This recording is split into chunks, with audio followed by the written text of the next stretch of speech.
Recently in the news, I've been getting a lot of grief, again,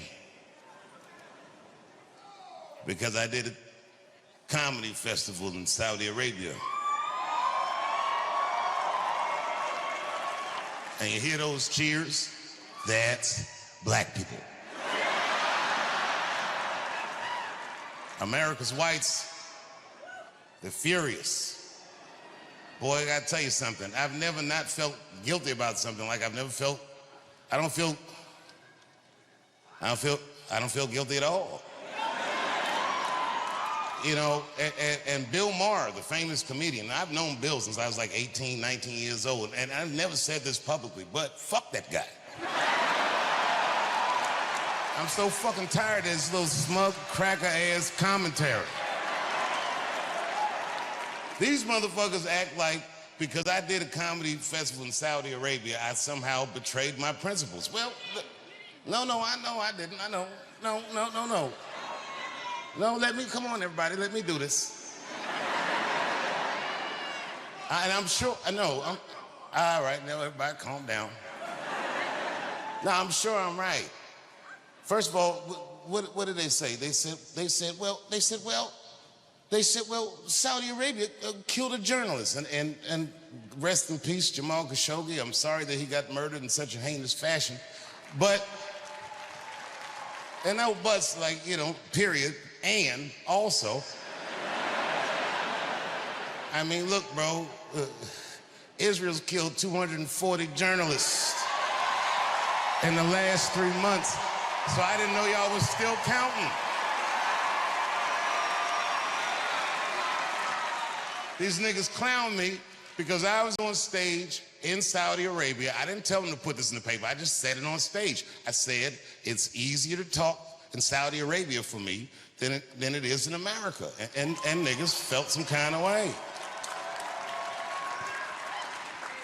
Oh, I stand 10 toes on that.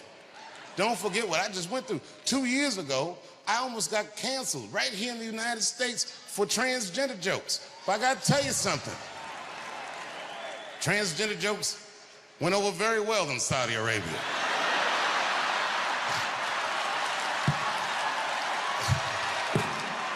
Them niggas couldn't get enough of that shit. I was in the pocket, nigga. I was like, where have you been?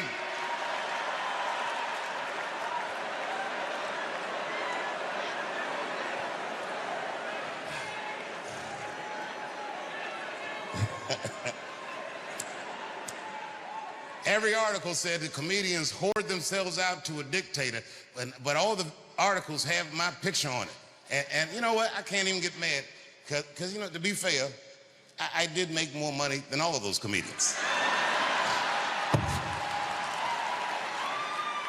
I don't even work at Netflix no more, nigga. You know what my new job is? I sit by the phone and wait for them Arabs to call me. Can I help you guys? What do you need?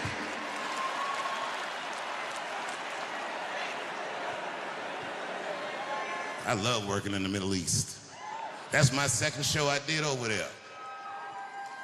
I did a show 3 months before that. I was in Abu Dhabi. Them niggas had a comedy festival too. And let me tell you something. Now, y'all never been in the Middle East. Here's some wild shit about them you might not know. You know how everybody got like a dog around here? Out there, they don't fuck with dogs. You know what they do? They got birds, falcons, nigga. These niggas have, as pets, they have falcons. I couldn't believe it. I went to the mall.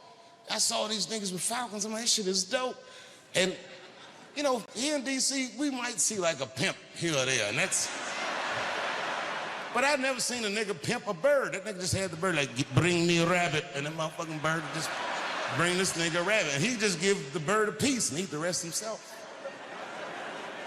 So I saw a guy at the mall with one of these falcons. We were just talking about bullshit, and I don't know why I even thought to do this. Something just came over me. I said, yo, nigga, let me borrow that falcon. He did it. He gave me the mitten and he gave me the falcon. Now, I've done a lot of fly shit in my life, but the most rock star shit I've ever done, you never know what this feels like. I walked into an arena this size, 20,000 people screaming. I had a live falcon on my arm. Niggas went crazy. Crowd was going nuts. This is their national bird. Now, I don't know shit about the bird. Turns out, this species of falcon that was on my arm is the single fastest creature on Earth. I didn't know that. Apparently, when it hunts, it flies straight up, and then it dives down at 240 miles an hour, they've clocked it at. It strikes its prey dead, and then it flies off and comes back and gets whatever it killed. I didn't know that. And when I was walking through the arena, the crowd was screaming, but the falcon didn't panic because it had some kind of mask on, and that nigga was just looking like. But it didn't trip. Now, I didn't know this mask is part of the falcon's training. If you take the mask off the falcon, it will think that it's time to hunt. Boy, I wish he told me that. Because I was on stage killing it, and the falcon was just looking all stupid like this, and I'm like, oh man, this nigga can't even see the show. So I took the mask off. Man, this falcon lost his goddamn mind. Mayhem ensued. That motherfucker fluttered like this and flew off my arm. And at first, everybody was clapping, yeah. And that nigga dove down 240 miles an hour. Killed a bitch in the third row. And it was a transgender bitch. When it hit her, her dick popped out. Everybody screamed. I was like, oh, shit. I didn't know what to do. Next thing I know, the police, the Arab police came, and these niggas just ushered me off stage. I didn't realize that I was under arrest. I said, what's the meaning of this? Well, clearly, these guys know it was an accident. And the next thing I know, they charged me with murder. I said, murder? The fuck, this was an accident. And then they had me in the court. And these niggas started reading transcripts of all my transgender jokes. Trying to act like I killed this bitch on purpose. I said, I didn't even know this bitch was trans till her dick popped out. This is the goddamn outrage. I'm an American.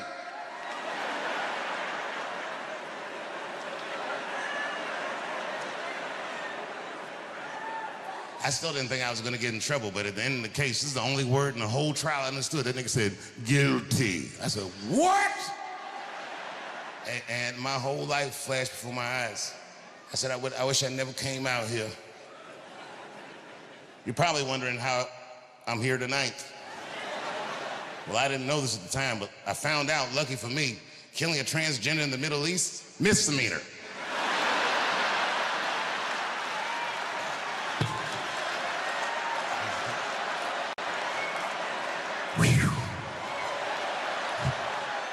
Yeah, it's way easier to talk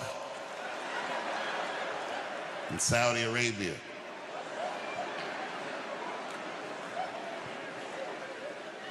Jimmy Kimmel got canceled. Let me tell you something, too. Not only did they cancel Jimmy Kimmel, this guy Carr that runs the FCC had the nerve to say that Kimmel, if he wanted to get back on television, I don't know if Carr said this or somebody said this, they said this nigga has to pay Charlie Kirk's Turning Point USA Foundation money to get back on. Now, think about that. No, think about it. Elon Musk bought the election for Trump because the Supreme Court said that money was free speech. So you can spend your money however you want to speak. But if they make this nigga pay some money for some shit he doesn't believe in, well, then they're compelling him to say something that he does not mean.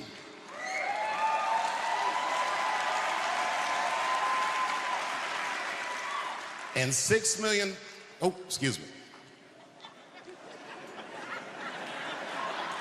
Listen, I made a lot of money, but I'll take money from Saudi Arabia any day, just so I can say no over here. It feels good to be free. And I know that the people in Saudi Arabia can't say all the things that I was allowed to say, but a deal's a deal, and the king said that I could say these things. So I looked at it like I was on a diplomatic mission. I gotta bring pussy jokes to the Middle East, because they got all that pussy over there and they can't even talk about it. I said, I'll do it.